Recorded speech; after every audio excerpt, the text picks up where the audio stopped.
Hello, Adam Bazalgette here, founder of Scratch Golf Academy. Today's subject, 3 golf swing myths debunked. Are you making these mistakes? These things are important because people frequently take very poor imagery as to what happens between the club and the ball or what they're supposed to be doing. In other words, they adhere to myths, and that affects you because the way you picture the swing, the way you think it should be, affects how you practice and how you progress.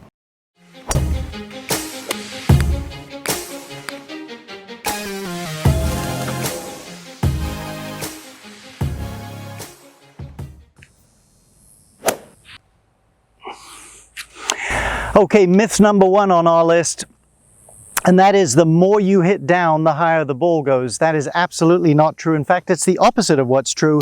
Let me put a face magnet on here so you can get a sense of the loft on this 7-iron. You tell me which has more loft, the upward hit, have a look at the magnet, or the downward hit. Well, obviously the upward hit has more loft.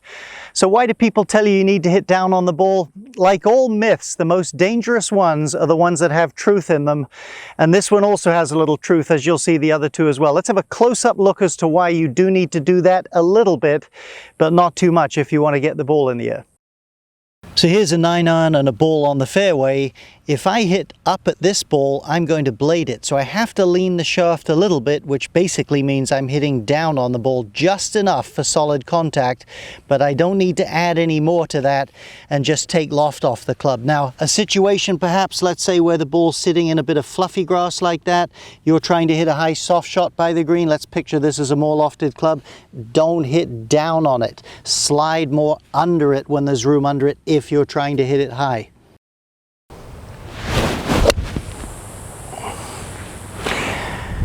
All right, myth number 2, and that is that this is some mysterious game of opposites, as evidenced by things like this. People will say, if you swing to the left, the ball will go to the right. That's not at all true. It's just a stick and a ball. Be a little bit more common sense instinctive and you'll make less mistakes. Let me show you. If I swing to the left, ball goes to the left. Why wouldn't it? Now, where there's a grain of truth, and that is if you swing to the left with the face open or the face aimed to the right, the face tremendously affects direction.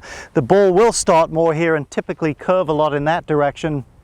So if you swing to the left with the face open, it'll go to the right. But believe me, if you're hitting the ball over there to the right and you've been told you're swinging too much to the left and you just try to swing this way more, you'll probably aggravate the situation. What you want to do is work on squaring the club face so at least the ball goes where you're swinging. Then you're in a position to straighten out your swing. These apply whether you're talking different types of swing shapes. The ball goes where the club swings if contact is solid and if the face is square to the swing. Okay, our final myth, and that is the faster you move your hips, the farther you hit the golf ball. Certainly some truth to that, as we'll show you. But listen, if your club head speed isn't exponentially greater than your hip speed by the time it gets to impact, you won't be hitting the ball very far. So let's have a look at a pro, see how the pro's turning hip speed into club head speed. Then we'll get out and work on it. All right, Rory McIlroy about to stripe a driver north of 300 yards, no doubts. Let's watch his hips. And wham, they get into it right there. And you'll see what that accomplishes. It takes his club from being out here somewhere mid-backswing. It really helps those wrists low. Just unbelievable how much wrist cock he's created there. So certainly that very fast move of his hips helps store energy in the wrist, but he's got to get that energy out to the club. So as he comes into impact, his hips spring up a bit, but you watch them slow down on the snap of the whip there of the hands, if you like, and it just rips the speed out to the club head. So yes, they move very quickly. That does help you hit it far, but only if you can rapidly slow them down and transfer that energy to the club. So certainly, once you get to the top of the backswing, you want nice, soft, pliable wrists. You don't want to thrust the club down, and the faster and sharper you can move those hips, you can store energy.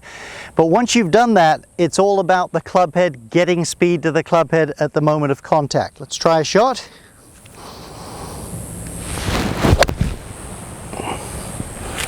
Not too bad. Listen, I hope these thoughts are helpful for you. I hope they clear up some thinking points, debunk those myths so you're in a better position to make progress.